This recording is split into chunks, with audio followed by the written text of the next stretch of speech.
কয়েকদিনের কাঠফাটা রোদ আর তীব্র গরমে যখন অতিষ্ঠ হয়ে পড়েছিল জনজীবন, ঠিক তখনই শনিবার সন্ধ্যায় এক পশলা বৃষ্টি এসে ভিজিয়ে দিয়েছে রাজধানী ঢাকা। আর সেই সাথে তীব্র তাপদাহ কিছুটা কমেছে। এই গরমের মধ্যে কাঙ্ক্ষিত বৃষ্টি যেন স্বস্তি ফিরিয়ে দিল নগরবাসীর। তবে প্রকৃতির এই রোদ বৃষ্টির খামখেয়ালিপনা বোঝা একটু কঠিন। কখন মাথার ওপর কাঠফাটা রোদ আর কখন চারপাশ অন্ধকার করে নামবে ঝড়, তা বলা সত্যিই মুশকিল। এরই মধ্যে নতুন সতর্কবার্তা দিল আবহাওয়া অধিদপ্তর। রবিবার দেশের ১৭টি অঞ্চলের অভ্যন্তরীণ নদীবন্দরে ১ নম্বর সতর্ক সংকেত জারি করা হয়েছে।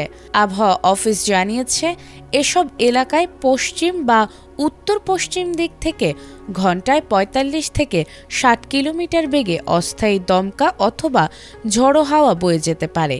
সেই সাথে হতে পারে মুষলধারে বজ্রবৃষ্টি। ঝড়ের ঝুঁকিতে থাকা অঞ্চলগুলো মূলত রাজশাহী, পাবনা, বগুড়া, ঢাকা, টাঙ্গাইল, ময়মনসিংহ, ফরিদপুর, যশোর, কুষ্টিয়া, খুলনা, বরিশাল, পটুয়াখালী, কুমিল্লা, নোয়াখালী, চট্টগ্রাম, কক্সবাজার এবং সিলেট। এছাড়াও ঝুঁকিতে থাকার কারণে এসব এলাকার নদীযানগুলোকে সাবধানে চলাচলের নির্দেশ দেওয়া হয়েছে।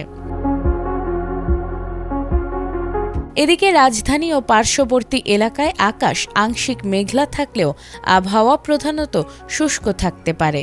তবে বাতাসে ৯৬% উচ্চ আর্দ্রতার কারণে জনজীবনে ভ্যাপসা গরম অনুভূত হচ্ছে। আজ সর্বনিম্ন তাপমাত্রা ২৫.২ ডিগ্রি সেলসিয়াস রেকর্ড করা হলেও গতকাল সর্বোচ্চ তাপমাত্রা ছিল ৩৫.২ ডিগ্রি সেলসিয়াস। দিনের তাপমাত্রা আজ অপরিবর্তিত থাকতে পারে। নাজমুন নাহার জান্নাত, এটিএন বাংলা।